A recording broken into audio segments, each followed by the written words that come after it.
Jangan lupa subscribe channel YouTube TVRI Bengkulu, like, komen, dan nyalakan notifikasinya.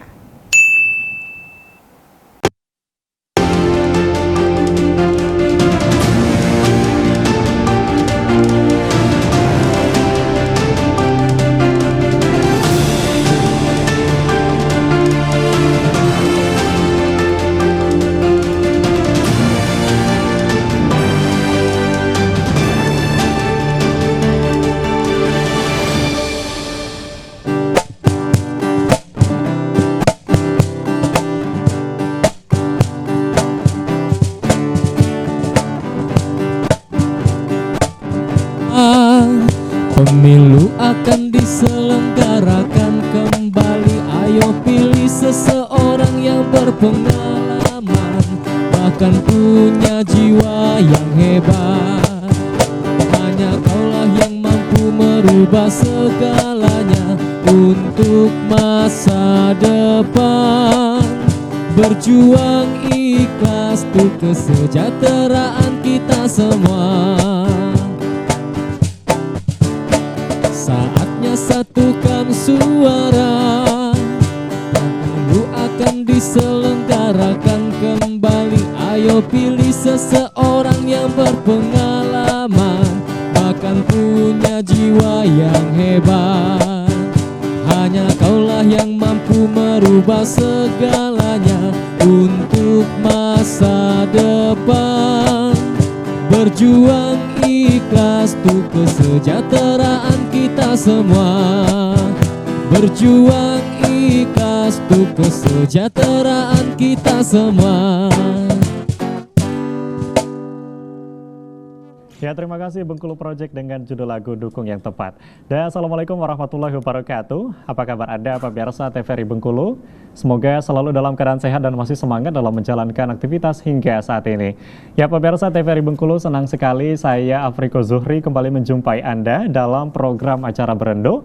Dan tentunya pada sore hari ini kita akan membahas satu tema yang menarik, di mana tema kita pada hari ini yakni waspada serangan cyber jelang pemilu. Nah, pada sore hari ini tentunya sudah hadir kedua narasumber kita yang tentunya sudah berkompeten di bidangnya dan akan kita bahas bersama berkaitan dengan tema kita pada sore hari ini. Untuk itu akan saya perkenalkan terlebih dahulu narasumber kita yang pertama sudah hadir di studio TVRI Bengkulu, AKP Willywanto Malau, Padit Subdit 5 di Treskrim Sus Polda Bengkulu. Selamat sore, Bang. Apa kabar? Sehat? Luar biasa. Luar biasa ya. Banyak aktivitas tadi dari luar langsung ke sini. Langsung ke sini. Langsung ke sini. Oke, nanti disempatkan ya untuk ngobrol-ngobrol dulu nih berkaitan dengan tema kita pada hari ini. Dan pemirsa TVRI Bengkulu tentunya pada sore hari ini juga sudah hadir narasumber kita. Dan di tengah-tengah kita di studio TVRI Bengkulu sudah ada Ibu Gus Hefinalti. Ya. Assalamualaikum Bu Gus. Waalaikumsalam. Gimana kabarnya, sehat? Alhamdulillah sehat. Seperti yang terlihat ya. Iya, seperti yang terlihat masih semangat ya menjelang puasa ya. Tapi semangat pagi ya, sore tapi semangat masih pagi. Semangat, bener.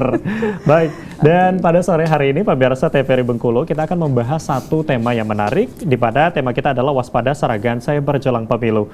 Dan pemirsa TVRI Bengkulu, potensi serangan cyber menjelang pemilu 2024 tentu menjadi ancaman serius bagi pelaksana pesta demokrasi.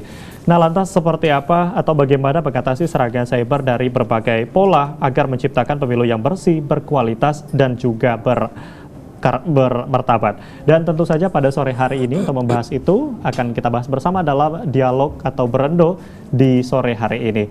Dan nantinya kami juga ingin mengundang Anda pemirsa TVRI Bengkulu untuk dapat berdialog interaktif bersama kami di telepon TVRI Bengkulu 0736211541. Sekali lagi di 0736211541. Baik, mungkin di awal perbincangan kita pada sore hari ini saya ingin ke Ibu Gus terlebih dahulu ya. Okay.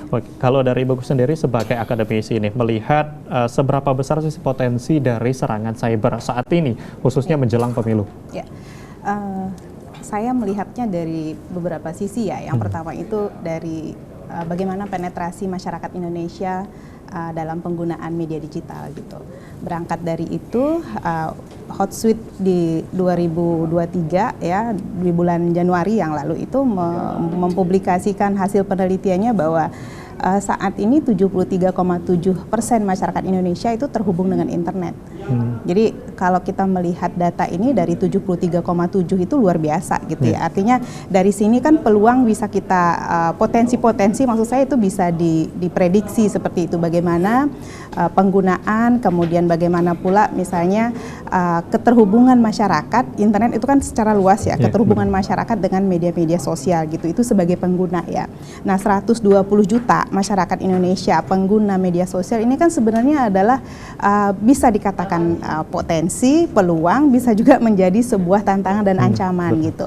Nah ketika kita bicara tentang serangan cyber, tentu saja ini tidak terlepas dari bagaimana penggunaan media digital ini oleh masyarakat gitu ya, karena keterbukaan informasi, kemudian tsunami informasi begitu banyak, pola-pola tertentu yang mungkin saja di 2019 dan 2020 pada pilkada dan pemilu waktu itu polanya bermacam-macam, ada polarisasi yang terbentuk seperti itu.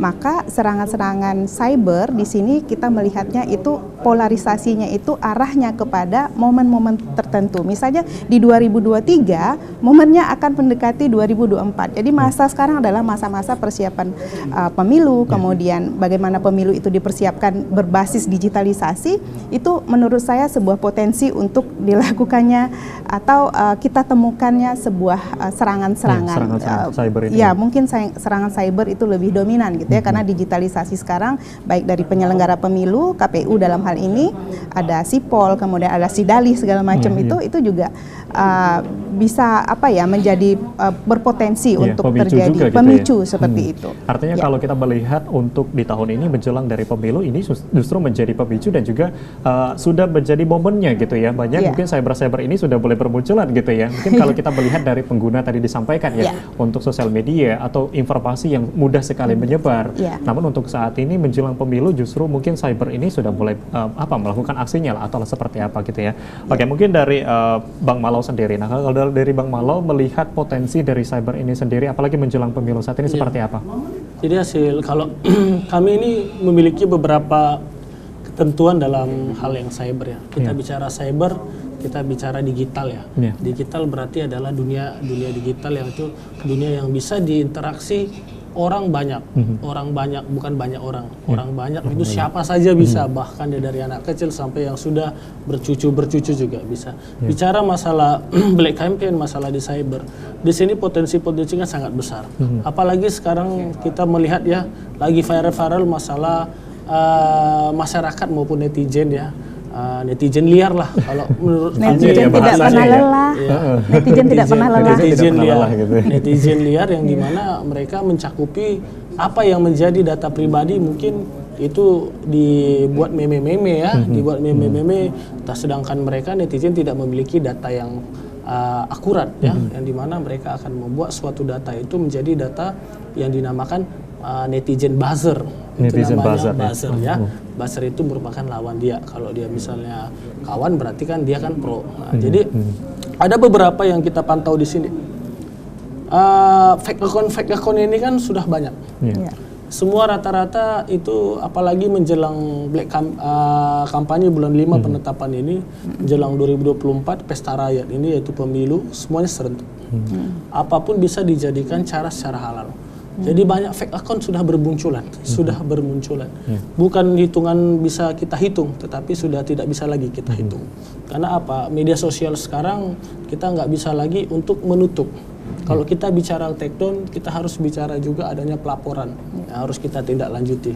Kalau kita bicara take down, bukan semerta-merta kita dari cyber sendiri, kita misalnya media sosial fake accountnya si A, kita harus take down. Tidak bisa, bukan karena permintaan sendiri, tetapi kita harus ada pelaporan maupun Dumas. Makanya saya sampaikan fake account sekarang di Bengkulu sendiri hasil pantauan dan patroli kami bersama tim dan alat itu sudah orang banyak, bukan banyak orang lagi, orang banyak.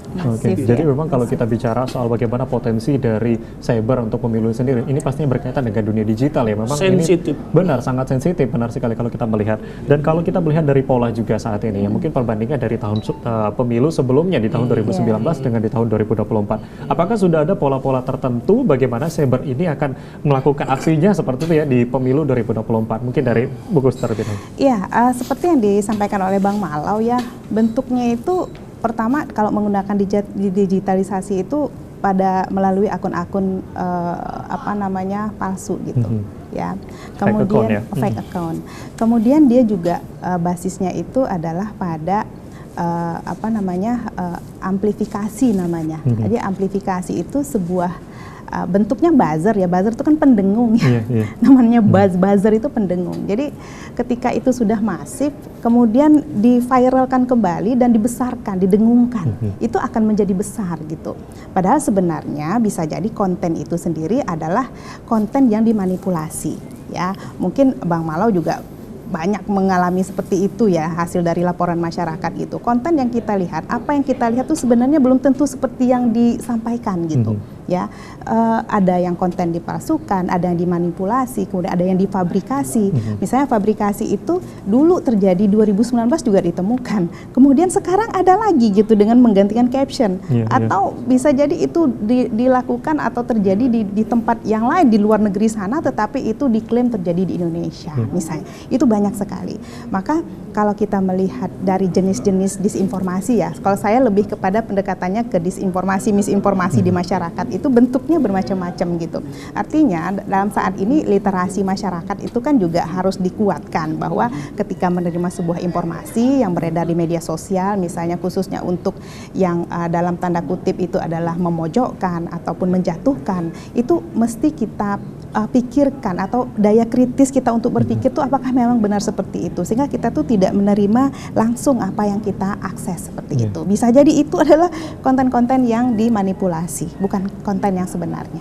Oke, kalau untuk pola sendiri melihat dari tahun 2019 di pemilu sebelumnya dengan pemilu 2024, apakah sudah ada pola-pola yang nantinya akan dilakukan nih untuk mengacau atau seperti apa gitu untuk pemilu 2024? Ya, kalau media sosial secara ilegal, secara legal maksud saya sesuai dengan PKPU ya, itu dibenarkan di dalam pemilu. Artinya kan masyarakat juga sekarang perhatiannya itu beralih kepada media sosial untuk kampanye seperti itu. Maka dari itu pola-pola yang dibentuk tentu saja basisnya ada yang bersifat yang individual atau personal, seperti tadi buzzer individual, tapi ada juga yang secara komunitas itu dilakukan oleh kelompok-kelompok tertentu yang mungkin saja ada basisnya kepentingan gitu ya, atau juga memang tidak kepentingan tersendiri terselubung, tetapi ada juga yang mempercayai itu sebagai hal yang benar karena ketidaktahuan dia ikut-ikutan gitu. Itu polanya masih saya melihat ya, kalau saya melihatnya itu masih pola yang seperti yang tahun-tahun sebelumnya. Oke, artinya kalau dari Buku sendiri memang melihat pola ini masih pola yang sama gitu, di mana para pengguna media sosial ini sendiri atau fake account itu memanipulasi dan juga mempublikasi dan memang ini terjadi gitu ya, dan mungkin masih pola yang sama. Nah, kalau dari Bang Malau sendiri bagaimana Bang melihat pola yang akan terjadi gitu ya di 2024 terkait dengan cyber dibanding dengan tahun 2019? Beda jauh dari big data kami ya. Kami kan setiap tahun kan pasti ada ANEF, namanya ANEF Kamtibmas Cyber. Kalau 2019 belum, lebih cenderung kepada digitalisasi ya. Lebih cenderung kepada mungkin ya kampanyenya bersifat undang artis. Arahnya ke sana gitu ya. Kumpulin orang-orang banyak, tetapi ya mungkin masih dalam konten-konten YouTube ya, live-nya biasa, Instagram. Tapi kalau sekarang udah sangat luar biasa. Ada TikTok juga. Ya, sekarang sudah bermunculan TikTok ya. Habis itu ada bermunculan lagi aplikasi Tantan itu. Habis itu MiChat pun bisa muncul juga ya. Jadi banyak aplikasi-aplikasi yang sedang bermunculan untuk digunakan oleh orang banyak. Yang di sini polanya berbeda dari tahun 2019 untuk menjelang di 2024 ini, yang dimana semuanya berunjuk kepada digitalisasi. Semua pasti saya rasa sudah saya pantau di sini ya, pendaftar-pendaftar ya, para pendaftar-pendaftar calon-calon DPD, DPR ya. Semuanya calon-calon ini sudah memiliki akun media sosial sendiri. Sudah ada datanya di kami. Jadi semuanya tinggal kami patroli saja, apakah adakah head speed ataupun SARA ataupun pemberitaan bohong secara publik. Nanti kita akan pantau, semuanya bisa kami temukan secara temuan polisi, yaitu kami bisa buat itu laporan informasi dan akan kami tindak lanjuti menjadi laporan model A.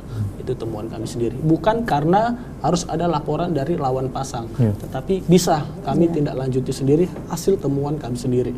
Kami akan secara ekstra, sudah jelas perintah Bapak Kapolri, jangan jadikan cyber sebagai pola untuk menghancurkan kesatuan negara Republik Indonesia. Oke, jadi benar sekali kalau kita melihat sekarang mungkin sudah lebih banyak akses gitu ya yang bisa dilakukan gitu ya. Mungkin dibanding 2019 ya aksesnya masih lumayan sedikit, tapi di tahun ini justru ini menjadi semakin semakin banyak gitu ya. Iya, di Oke, 2020 benar, kita akan break sejenak, nanti akan kita lanjutkan kembali. Baik pemirsa TVRI Bengkulu, jangan kemana-mana, kami akan kembali setelah yang satu ini.